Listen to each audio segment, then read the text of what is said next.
Hello, welcome to English Reading by Hidemi Woods.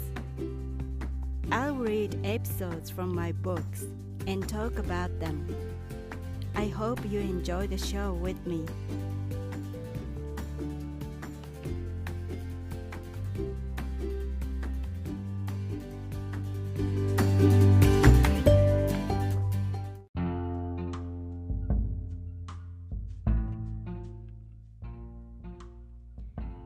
Hi, this is your host, Hidemi Woods. I'm reading episodes from my books here. Today's episode is from one of my books, titled An Old Tree in Kyoto. This one is about my late grandmother. This episode is called Distant Relationship.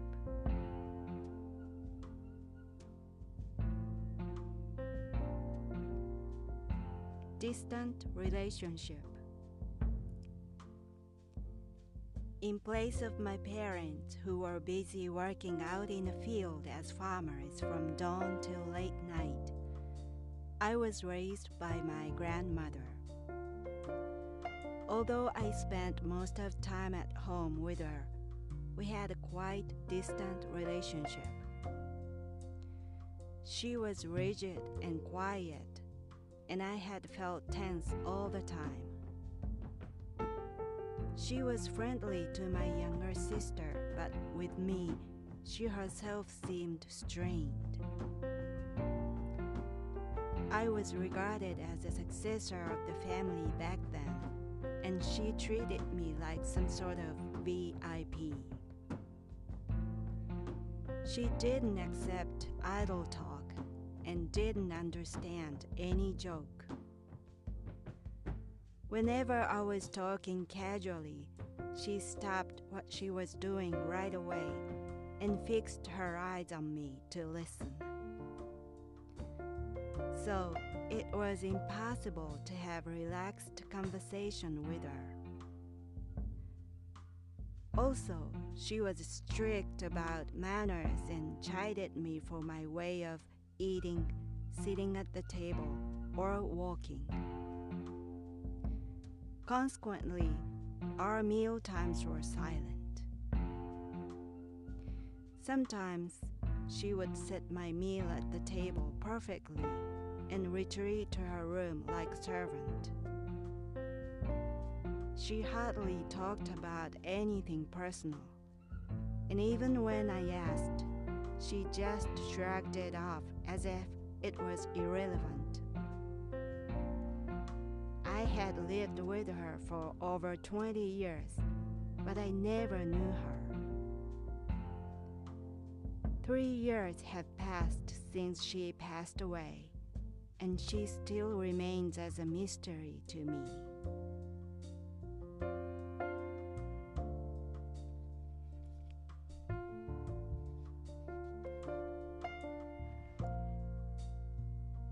My grandmother was such a quiet, distant, unfriendly person. She was strict, rigid, and reserved. She felt so distant to me, although I stayed with her every day, almost all the time.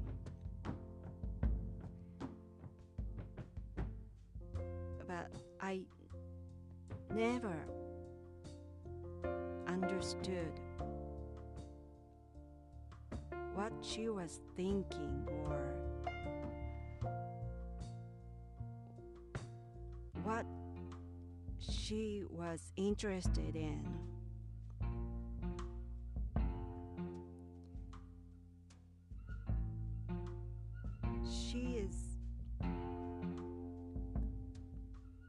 She was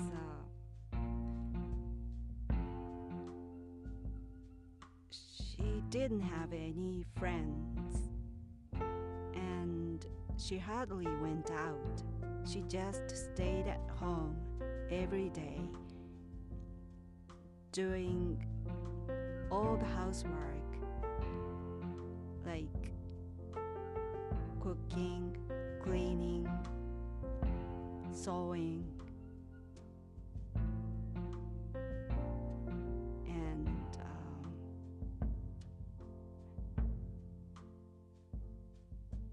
she was just watching TV or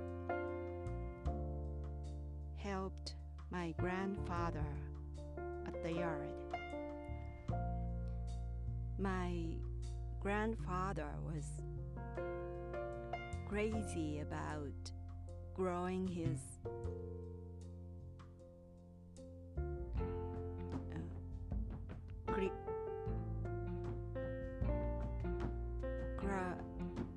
what is called chrysanthemums flowers, and he grew them, lots of them, all over the front yard of our house, and she helped him.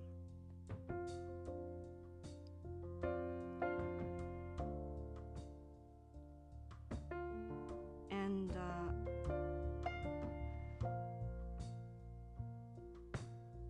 so just to me, she looked like a servant of my house, or some sort of butler for me. She never allowed me to help her at the kitchen or any housework. If I tried to do so, she seemed so uncomfortable, and she stopped me helping her.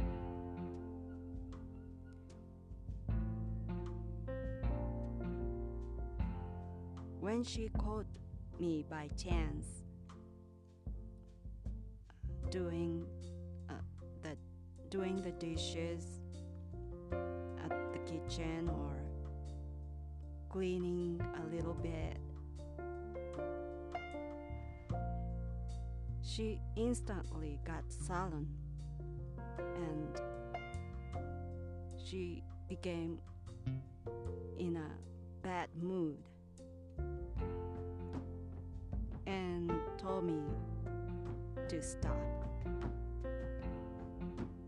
She didn't like to see me doing those housework. And on the other hand, she let my younger sister help her. She was a little bit more friendly to her, but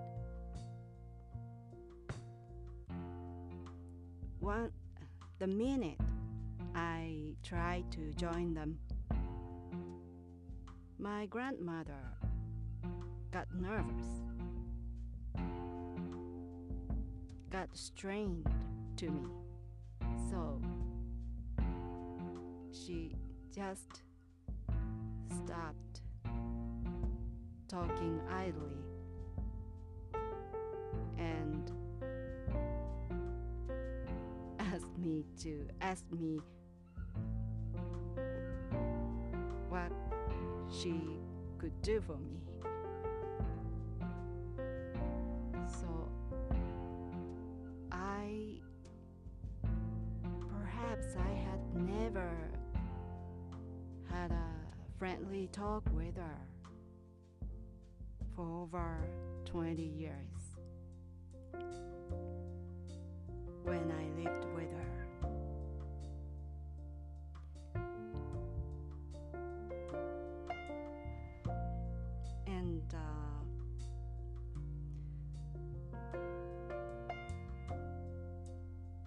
there was a Buddhist event one day at the local temple near my house during the summer break, and for that event, grandmothers of all the families in my small hamlet gathered at the temple with their grandchildren.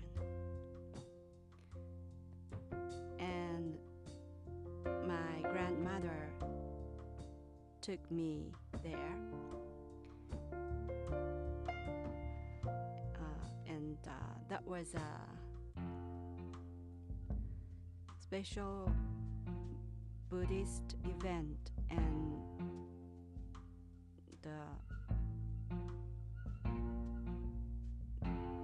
a bag of snacks, candies were handed to each child there.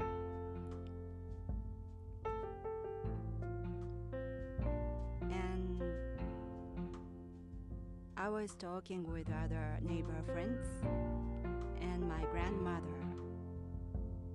was just listening to other grandmothers talking friendly in the different room. And children were talking and playing, and at some point we started to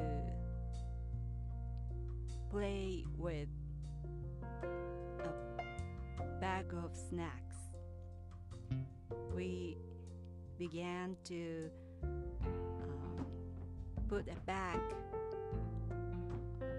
on head and walking around the room in a circle, and trying not to drop the bag from our head. And it was fun, and we were laughing and walking and with a bag of snacks on our heads, and then someone opened the Japanese door that connected to the next room where grandmothers were gathering.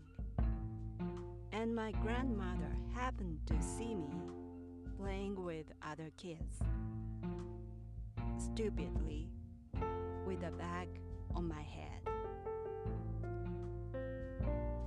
And as soon as she saw me playing like that, she called out my name and beckoned me to her room. And I went to her, and she scolded me so hard. She said she was like in a shock. She was shocked to see me playing like that, being a fool with other kids. And she asked me why I was doing such a stupid thing. And I answered, I was just playing with other kids. They're also doing the same thing. And she said they were allowed to do those things, but you aren't. You can't play like that. Don't ever do that. And I didn't understand what she was talking about. So I asked her, why not? I am a child. And she said, you are special. You are different from other kids. So you can't do anything that other kids do. You are not supposed to do. You are not supposed to act like other kids. You are special. Don't ever do the same thing as other kids do.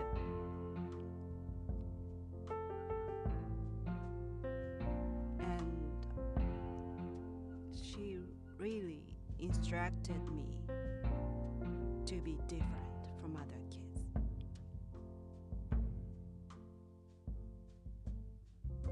I think she regarded our family as a sort of high status of a family, because our family used to be a powerful landlord of the area, and we had a vast amount of land used to own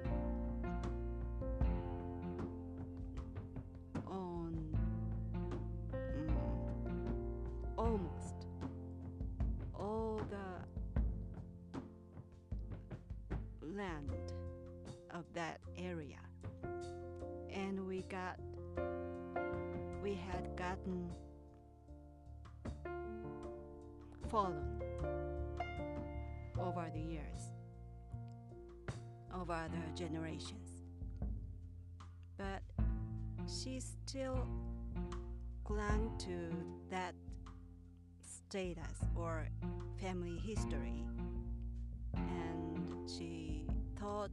she believed our family was a good lineage, and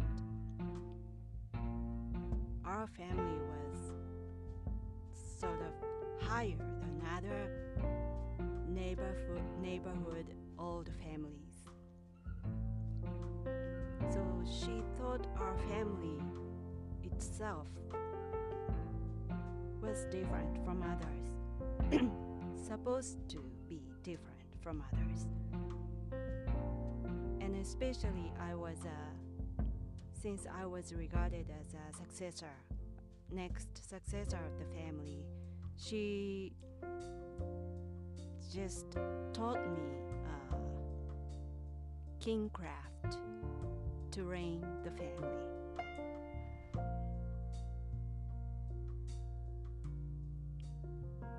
That's what she was trying to do for me.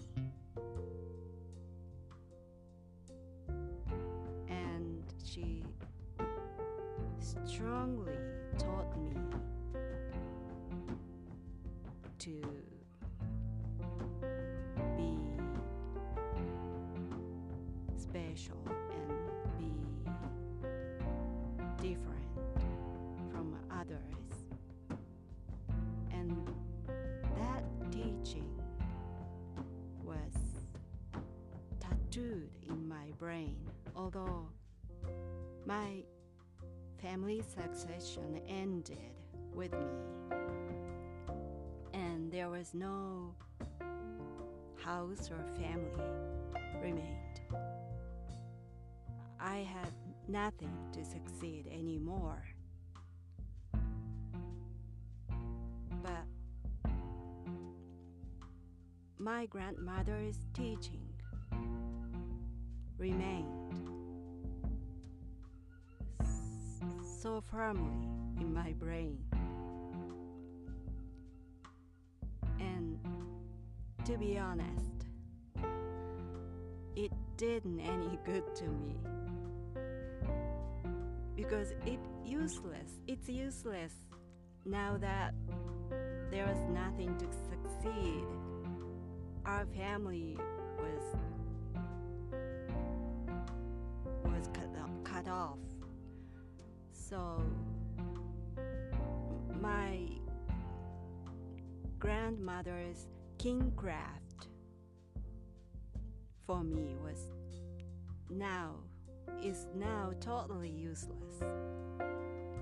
On the contrary, it had many sorts of bad side effects, I think. It's completely counterproductive. It backfired me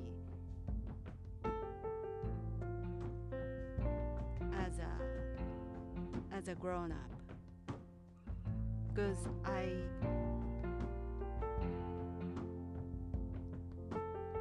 still don't have any friend, and it's because I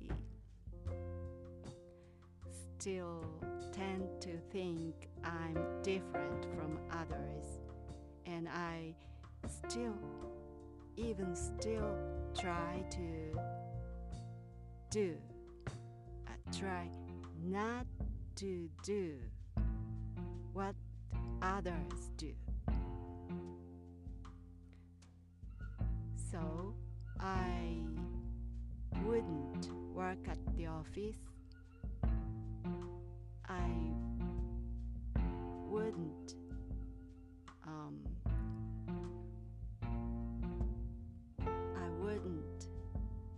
get married or have children myself, or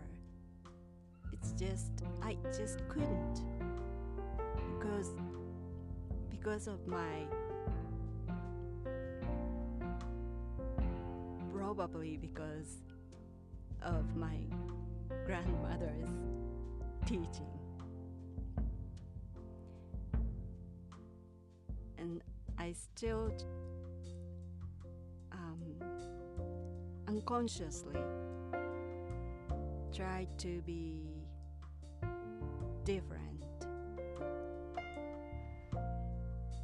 So it totally backfires.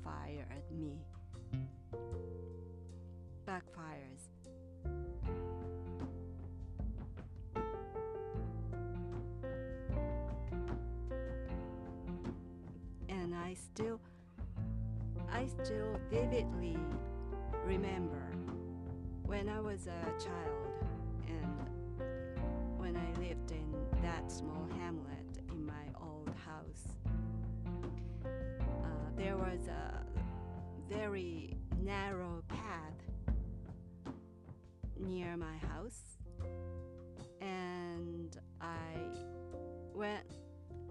once I was passing through, two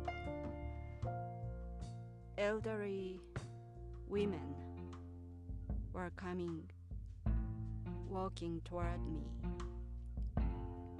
And ordinarily, we were passing each other in the middle of the path. But as soon as two women recognized who I was,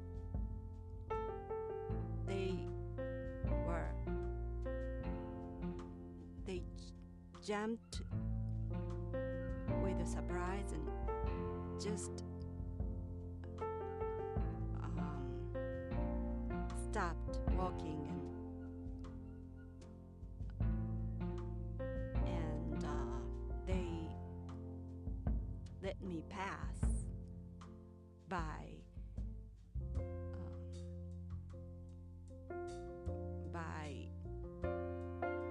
standing on the edge of the path themselves.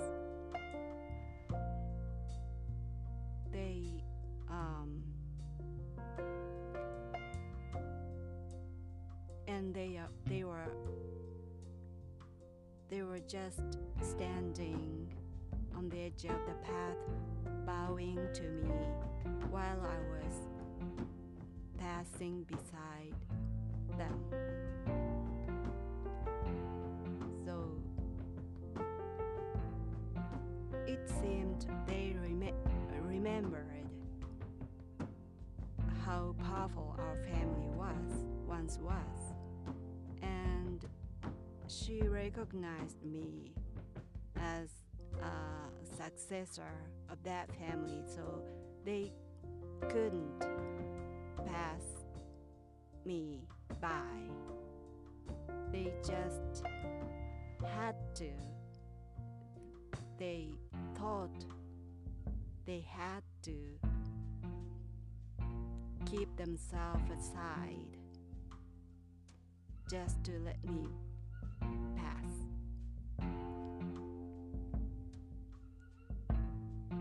So, my grandmother had lived those kind of surroundings. My grandmother was used to being in that special treatment, I think. So it's not so strange.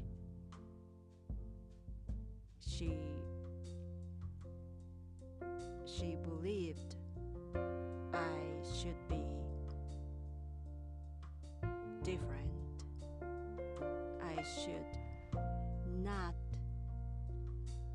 do what others do. And it has paid me strangely.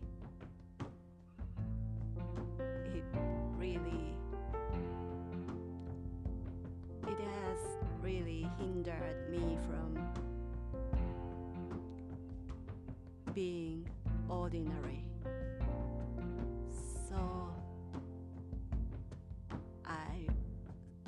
So ironic, I think.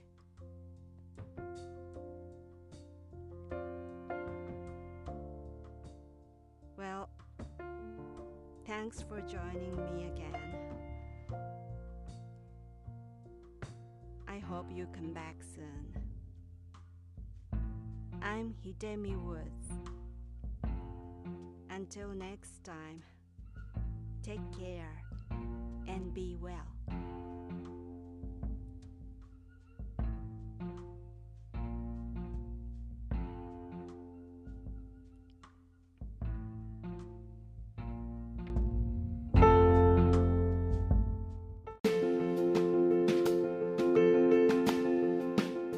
Audiobook, The Family in Kyoto, One Japanese Girl Got Freedom by Hidemi Woods on sale at online stores or apps. Apple Books, Google Play, Audible, 43 available distributors in total.